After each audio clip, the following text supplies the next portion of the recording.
Hey, good morning, everybody. Welcome to ShortSalePowerHour.com. I'm Kevin Kaufman. You know my business partner, Fred Weaver. That is not him. This is John Ziemba. John, I'll let you introduce yourself. Why don't you tell the group where you're from and what city you work out of?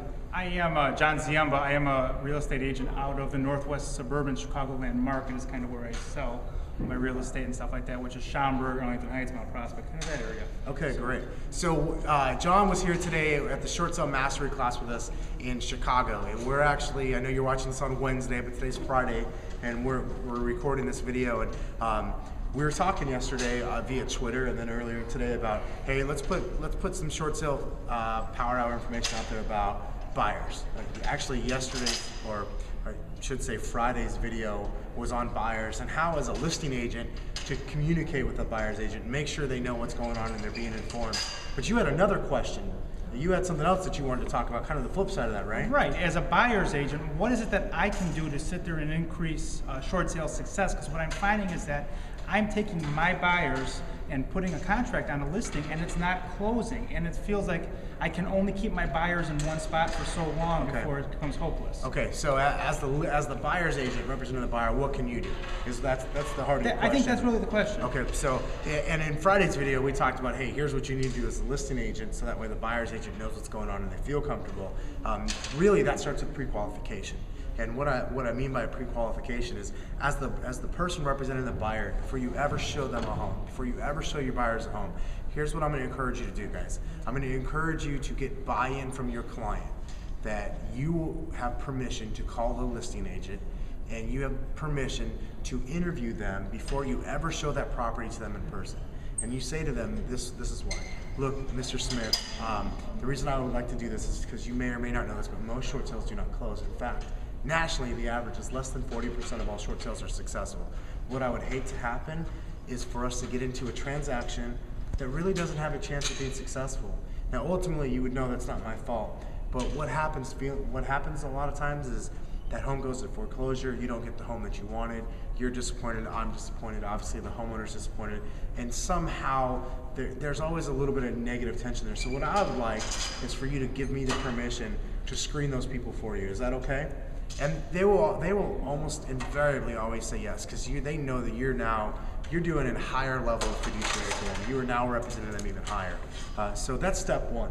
Okay. Step two of that is you call the listing agent, and when you find a house that meets the criteria and you want to potentially show that, not write an offer, but show the property to your client, and you interview that listing agent. You say, well, here's where I would start. There's no exact formula. Hey, what is your experience with short sales? Number two, how many short sales have you closed? This is my favorite one. Third question, how many have foreclosed? You know what? Because everybody knows that number, they may not be willing to share that. And if they're hesitant on sharing that, you might be hesitant on showing their property. Another thing to look for is you may be able to look in the MLS and see that they've got a very defined document, very defined process. So for instance, if you come to one of mine and Fred's listing in Phoenix and you wanted to show it, you would know how to write an offer, you would know what to expect, you would know what title company to use, you would know how long this transaction is gonna take, everything. So it would already be built in, if you will, without having to call my office, that hey, these guys can get the job done. Because as you mentioned, there's a lot of things going on right now. You got the HAFA, everybody's got to go through HAFA now to at least to see if the seller qualifies. And you've got listing agents and attorneys and other third-party negotiators that aren't even aware of this stuff. And so what's happening is these short sale filers are likely being caught up in the HAFA hopper, I think is what you called it, and they're never getting anywhere. Yeah. And as you mentioned, you can only keep your buyer interested for so long. Yeah. So it really starts with qualification up front before you show the property. Gotcha.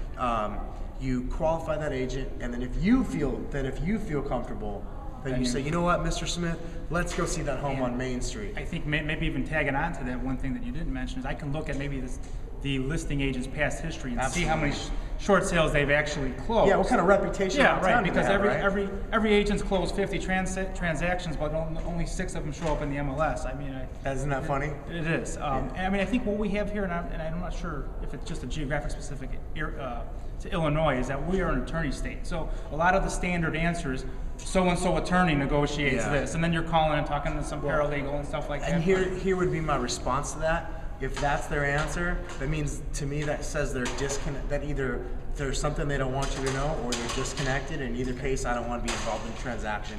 Because if they're a high-level agent like yourself, like me, and I was dealing with a third party, I'm going to make sure I know what's going on at all times, and so that would definitely be another way of qualifying that. Okay. So, hey, I hope you guys found that tip useful there for you in working with buyers and how to qualify your listing agent, and sometimes in some cases like this state, in Illinois, how to qualify the third party that they may be working with too. So, you know how much cheer goes, right? I think I do. I know you've seen it at least once. I know. I wish I could get my wife here to do it too. She would love to participate. Well, she's here in spirit. All right, there you go. You There you can tell go. her. Make sure she watches this All right, video. will do. All right, so we're gonna wrap it up like we always do. 1, 2, 3. Short sale power hour. Short sale power hour.